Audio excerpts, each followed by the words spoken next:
Beberapa milenium yang lalu, Roma bukan sekedar kota. Ia adalah makhluk hidup yang bernafas dengan ambisi dan darah. Di jalan-jalannya, kejayaan dan kehancuran berjalan berdampingan. Republik yang dulu dibangun atas nama kebebasan, kini retak oleh keserakahan dan perebutan kuasa. Di tengah riuh ini, takdir seorang anak mulai ditenun. Ia tidak lahir sebagai raja, tidak pula ditakdirkan sebagai dewa. Namun, suatu hari namanya akan melampaui zamannya sendiri. Dan ia adalah Gaius Julius Caesar.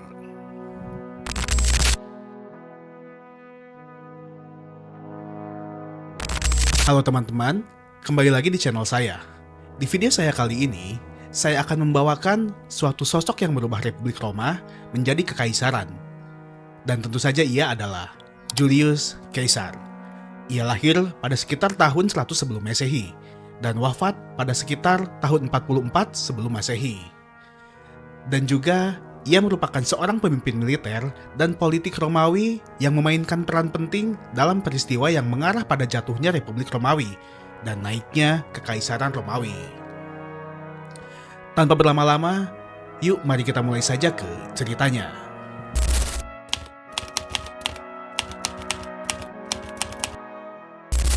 Roma pada akhir abad pertama sebelum Masehi adalah kota yang tampak megah dari kejauhan, namun terlihat retak jika disentuh lebih dekat.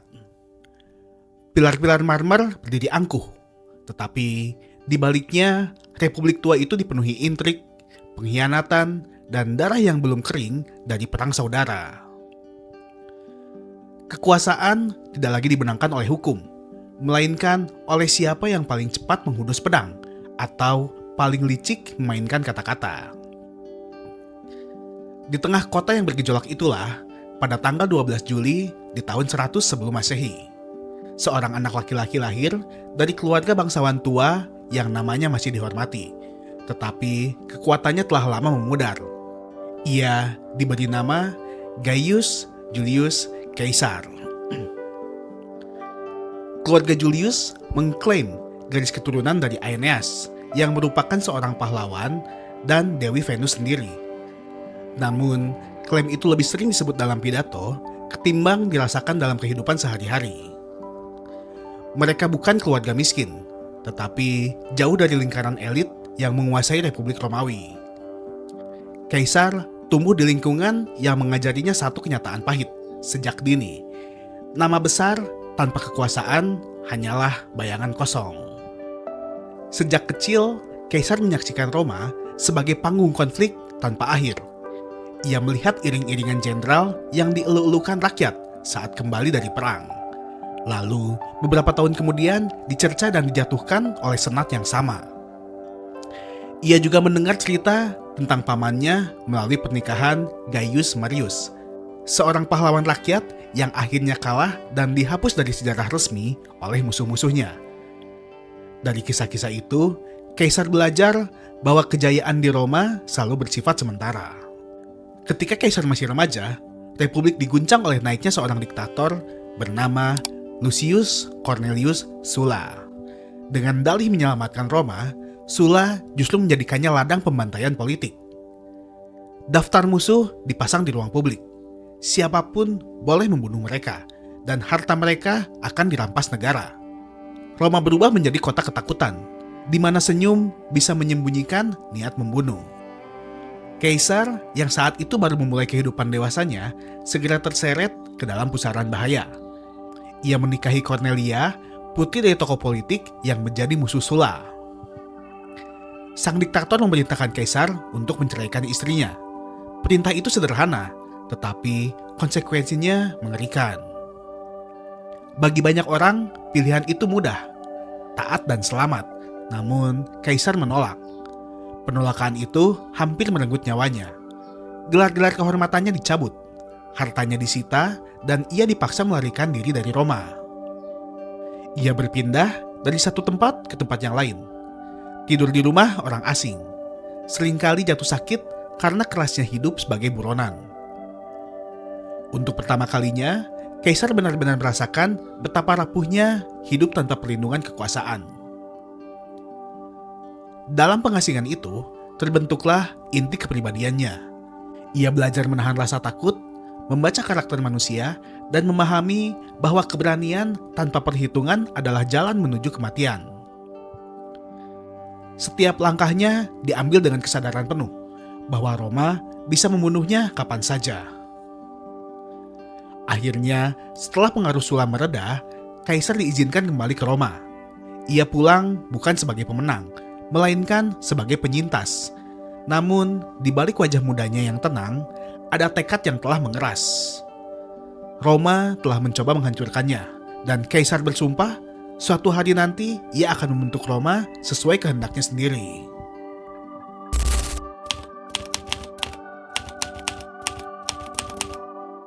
Kepulangan Kaisar ke Roma tidak disambut dengan sorak dan sorai. Ia kembali sebagai lelaki muda yang pernah diburu bukan sebagai pahlawan. Kota itu masih sama. Forum dipenuhi perdebatan keras. Gang-gang sempit menyimpan bisikan rahasia, namun Kaisar telah berubah. Ia membawa luka dari pengasingan dan pelajaran tentang betapa cepatnya kekuasaan berpindah tangan. Langkah pertamanya bukan menuju barak, melainkan menuju kata-kata. Kaisar memahami bahwa di Roma, pidato bisa membuka pintu yang tertutup rapat oleh pedang. Ia belajar retorika dengan ketekunan seorang prajurit, mempelajari cara menundukkan lawan bukan dengan teriakan, tetapi dengan logika dan emosi yang terukur. Di pengadilan, ia tampil sebagai pembela mereka yang dilupakan oleh Republik, para korban penindasan, dan para keluarga dari orang-orang yang dibunuh pada masa kekuasaan Sula. Setiap pidato bukan sekedar pembelaan hukum, melainkan serangan halus terhadap para aristokrat lama. Dan disinilah rakyat mulai mengenal namanya. Namun, ketenaran saja tidaklah cukup. Politik Roma menuntut lebih dari sekedar kecerdasan. Ia menuntut pengorbanan finansial. Kaisar dengan sadar mengambil jalan yang berbahaya. Ia berhutang dalam jumlah besar untuk membeli dukungan politik. Pesta-pesta megah, pertunjukan publik, dan suap yang dibungkus sebagai hadiah mengalir deras. Setiap koin yang ia habiskan adalah taruhan atas masa depan. Jika ia gagal, kehancuran menunggunya. Di sela-sela politik, Kaisar tidak melupakan pedang. Ia menerima tugas militer di timur, tempat ia kembali merasakan bau besi dan debu medan perang. Di sana, ia menunjukkan keberanian pribadi yang membuat namanya dikenal di kalangan tentara. Dalam satu pengempungan, ia menyelamatkan seorang prajurit dan dianugerahi Civic Crown, kehormatan langka yang hanya diberikan kepada mereka yang menyelamatkan nyawa sesama warga Roma. Tindakan itu memperlihatkan satu sisi Kaisar yang akan selalu ia pelihara. Pemimpin yang berdiri di garis depan, bukan di belakang. Ketika ia kembali lagi ke Roma, jalur kekuasaan mulai terbuka. Ia terpilih sebagai Pontifex Maximus, yaitu seorang imam besar Roma, jabatan religius tertinggi yang memberinya pengaruh luas dan perlindungan politik. Kemenangannya mengejutkan banyak pihak. Mereka tidak menyangka lelaki yang dililit utang dan masa lalu yang kontroversial bisa mencapai posisi setinggi itu. Namun, Kaisar memahami satu hal yang semakin jelas. Roma tidak bisa dikuasai sendirian. Di tengah ketegangan politik Republik, dua nama berdiri menjulang di atas yang lain. Gnaeus Pompeius Magnus, jenderal besar yang dicintai pasukannya dan dihormati oleh rakyat. Dan Marcus Licinius Crassus, pria terkaya di Roma yang kekayaannya bisa membeli hampir segalanya, kecuali popularitas sejati. Keduanya saling membenci, terjebak dalam persaingan yang melemahkan kekuatan mereka sendiri. Kaisar melihat peluang di celah kebencian itu. Dengan kecerdikan dan kesabaran, ia mendekati keduanya, menawarkan sesuatu yang tidak bisa mereka capai sendiri. Kepada Pompei, ia menjanjikan pengakuan politik dan tanah bagi para veteran. Kepada Crassus, ia menawarkan pengaruh dan perlindungan hukum bagi kepentingan bisnisnya. Ia sendiri mendapatkan sesuatu yang jauh lebih berharga, yaitu dukungan untuk mencapai puncak kekuasaan. Dan dari situlah, maka lahirlah triumvirat pertama, yaitu persekutuan yang tak tertulis antara ketiga lelaki paling berpengaruh di Roma. Tidak ada sumpah, tidak ada dokumen resmi, hanya kepentingan yang saling mengikat dan kesadaran bahwa pengkhianatan selalu menunggu kesempatan. Dengan dukungan mereka, Kaisar terpilih sebagai konsul pada tahun 59 sebelum Masehi, dan dari kunci kekuasaan itu, ia mulai menantang senat secara terbuka, meloloskan undang-undang yang menguntungkan rakyat dan sekutunya, seringkali dengan mengabaikan tradisi lama. Musuh-musuhnya mencemoohnya sebagai ambisius dan berbahaya, dan mereka tidak sepenuhnya salah. Ketika masa jabatannya berakhir, Kaisar tidak kembali menjadi warga biasa. Ia lantas diangkat menjadi gubernur di wilayah Galia. Secara resmi, itu adalah penugasan administratif. Dalam hati Kaisar, itu adalah panggung takdir. Kaisar lantas meninggalkan Roma dengan utang yang besar, musuh yang tak terhitung, dan satu keyakinan yang semakin kuat. Jika ia ingin bertahan hidup di kota itu, ia harus kembali bukan sebagai politisi, tetapi sebagai legenda. Dan di utara, di tanah asing yang belum sepenuhnya tunduk, sejarah menunggu untuk ditulis dengan darah dan besi.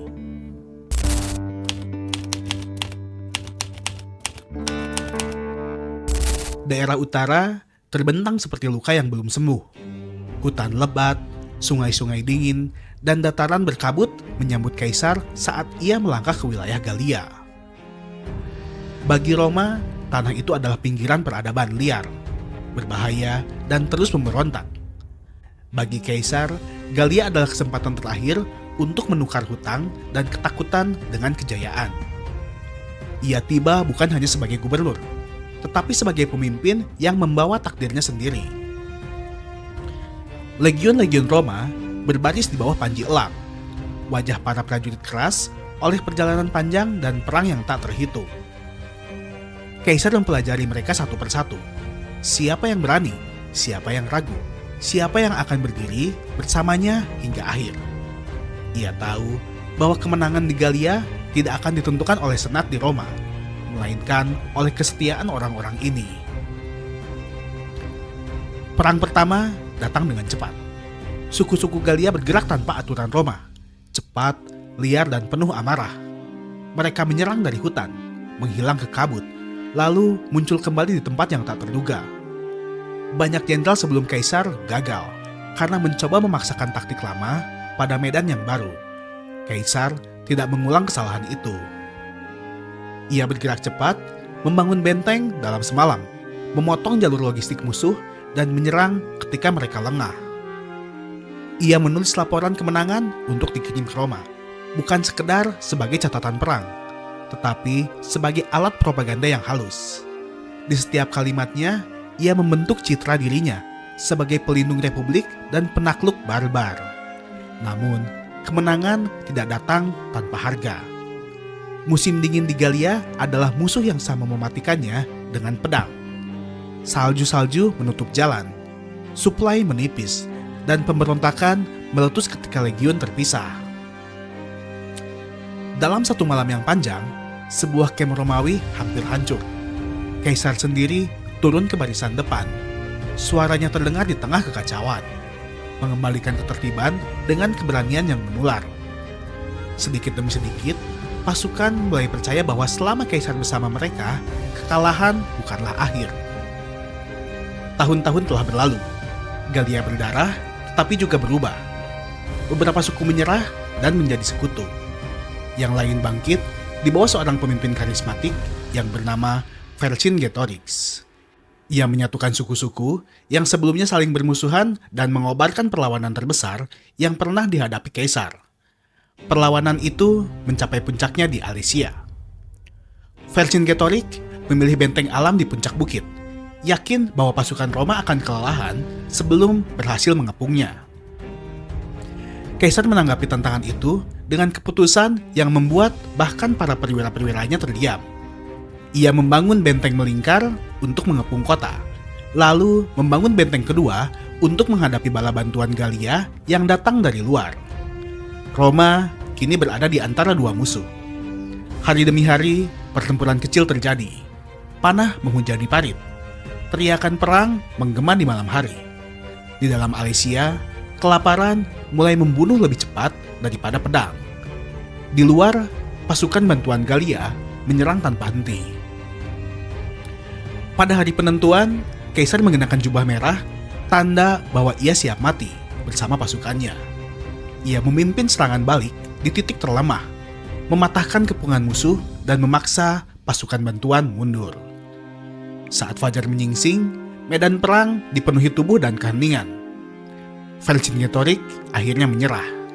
Ia keluar dari benteng, meletakkan senjatanya di kaki Kaisar, dan menunggu takdirnya. Kemenangan itu bukan sekedar militer. Itu adalah simbol bahwa Roma kini menguasai Gallia sepenuhnya. Berita kemenangan menyebar cepat ke Roma. Rakyat bersorak, merayakan Kaisar sebagai pahlawan. Namun, di aula-aula senat, perayaan itu berubah menjadi kecemasan. Mereka melihat seorang jenderal dengan pasukan yang setia, kekayaan rampasan perang, dan popularitas yang tak tertandingi. Kaisar di Gallia bukan lagi politisi yang berhutang. Ia adalah kekuatan yang sedang tumbuh, terlalu besar untuk diabaikan, terlalu berbahaya untuk dibiarkan. Di kejauhan, awan gelap mulai berkumpul. Roma yang telah ia lindungi dan perkaya kini bersiap menghadapi anaknya sendiri. Dan Kaisar tahu perang terbesarnya belum dimulai.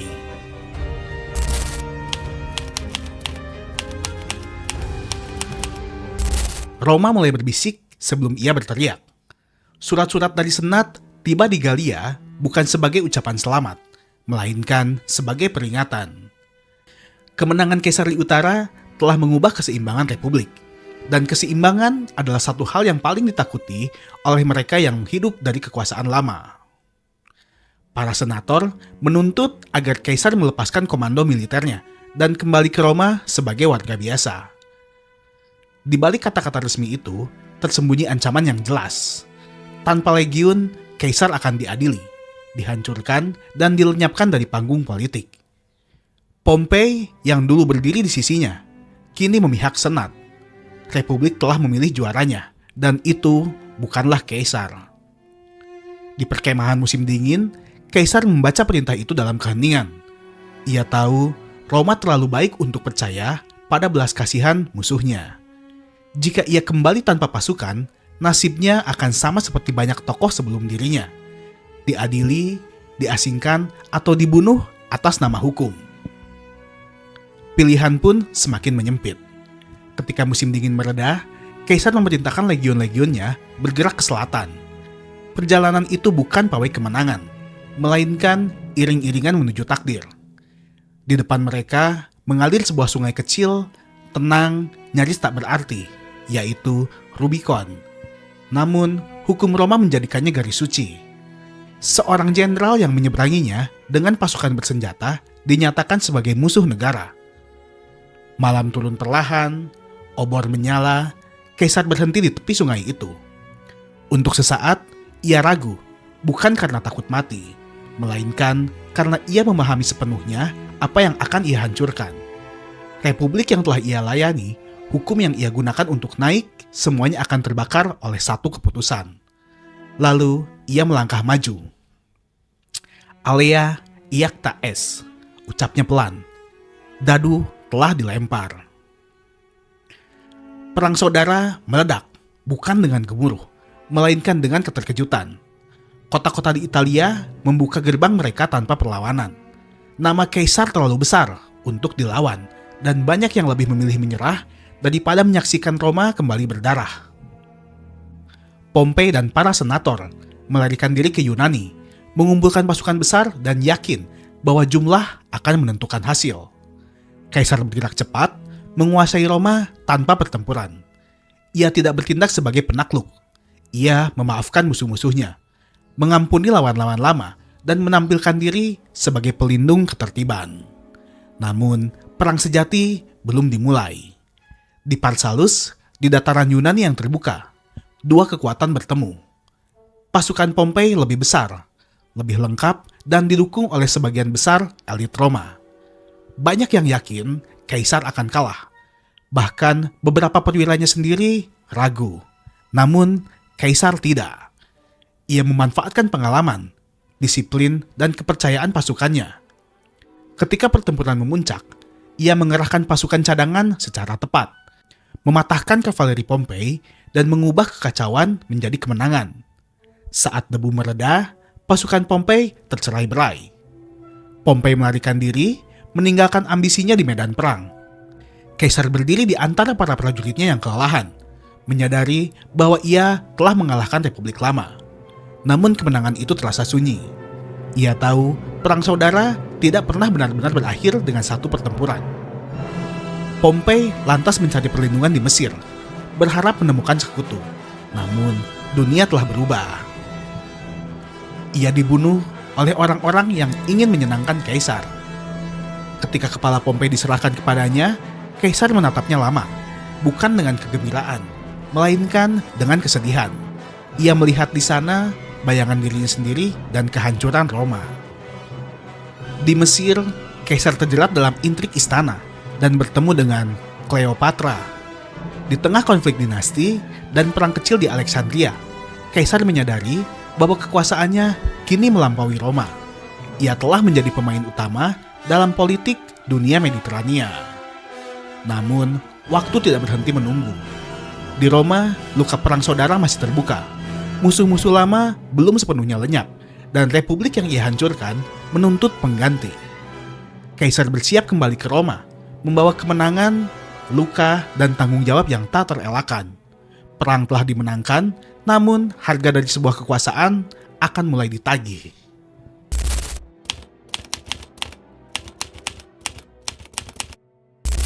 Kota Roma menyambut Kaisar dengan dua perasaan yang saling bertolak belakang. Di jalan-jalan, rakyat bersorak menyebut namanya, melempar bunga dan mengangkat tangan sebagai tanda kemenangan. Mereka melihat dalam diri Kaisar seorang penyelamat, lelaki yang mengakhiri kekacauan perang saudara dan membawa ketertiban kembali ke Republik. Namun, di aula-aula Senat, wajah-wajah para bangsawan menegang. Mereka melihat bukan sebagai penyelamat, melainkan ancaman terbesar yang pernah dihadapi Roma. Kaisar tidak kembali sebagai raja. Ia tahu kata itu terkutuk di kota yang masih menghantui diri dengan bayangan tirani masa lalu. Namun, jabatan-jabatan yang ia terima berbicara lebih keras daripada gelar apapun. Ia diangkat sebagai diktator untuk seumur hidup.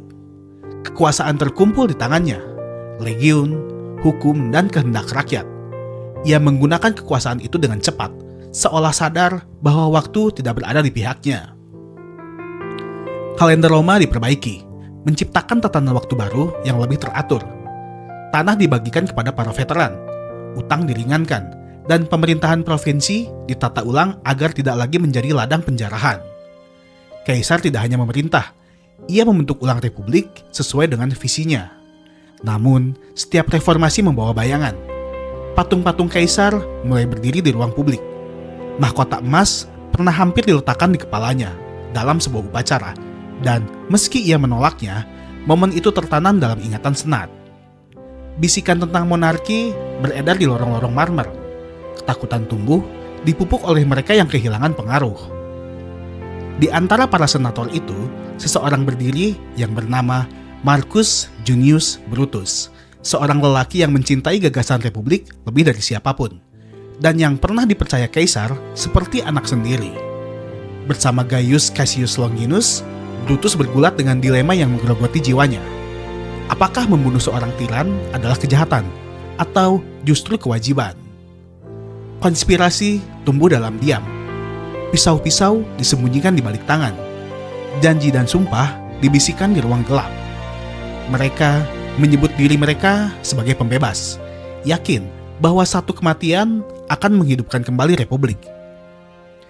Di pagi hari, pada tanggal 15 Maret 44 sebelum Masehi, langit Roma tampak biasa. Seorang peramal memperingatkan Kaisar untuk waspada terhadap hari itu, tetapi ia mengabaikannya. Ia telah menantang perang dan takdir terlalu lama untuk takut pada firasat. Dengan langkah tenang, ia menuju gedung Senat, menolak pengawal, percaya pada mereka yang memanggilnya sahabat. Di dalam ruang sidang, dunia runtuh dalam sekejap. Pisau pertama menusuk tanpa suara. Lalu yang kedua, Kaisar berusaha bertahan, menangkis dan berbalik hingga matanya bertemu dengan Brutus. Pada saat itu, perlawanan menghilang. Ia membiarkan tubuhnya jatuh di kaki patung Pompei. Darah mengalir di lantai yang dulu menjadi saksi kejayaan Republik. Kematian Kaisar tidak membawa ketenangan. Roma tidak kembali menjadi republik murni seperti yang diimpikan para konspirator. Rakyat menangisi kematiannya, dan kemarahan mereka meluap dalam pemakaman yang berubah menjadi api. Perang saudara kembali berkobar, lebih kejam dan tak terhindarkan. Dari kekacauan itu, muncul pewaris yang tak banyak dikenal, yaitu Octavianus, yang merupakan seorang anak angkat dari Kaisar. Dengan kecerdikan dan kesabaran, ia mengalahkan semua pesaing dan ia mengambil nama Augustus atau Kaisar pertama Roma. Nama Kaisar tidak mati di ruang senat pada hari itu. Ia berubah menjadi gelar, diwariskan oleh para penguasa yang datang setelahnya. Waktunya diabadikan dalam kalender. Kisahnya diceritakan ulang selama berabad-abad. Ia tidak pernah mengenakan mahkota, namun ia menciptakan dunia di mana mahkota menjadi tak terelakkan. Julius Caesar hidup sebagai manusia yang menantang batas republik. Ia mati sebagai kekuatan yang melahirkan kekaisaran. Dan untuk kota Roma, Roma melangkah ke masa depan yang tak pernah ia rencanakan, namun tak bisa ia hindari.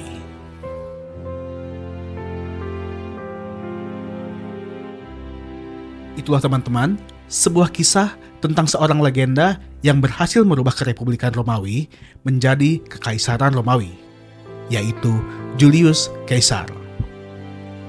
Jika kalian suka dengan video ini, kalian bisa bantu saya untuk like, subscribe, dan share video ini.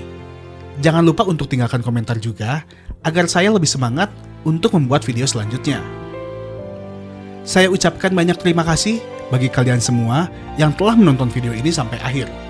Semoga kalian diberi rezeki yang berlimpah dan sehat selalu. Nah, jika kalian yang ingin support saya, kalian bisa cek link Sosiabas atau Saweria pada deskripsi video ini. Akhir kata, sampai jumpa kembali pada video selanjutnya. Dan salam sejahtera bagi kalian semua dimanapun berada.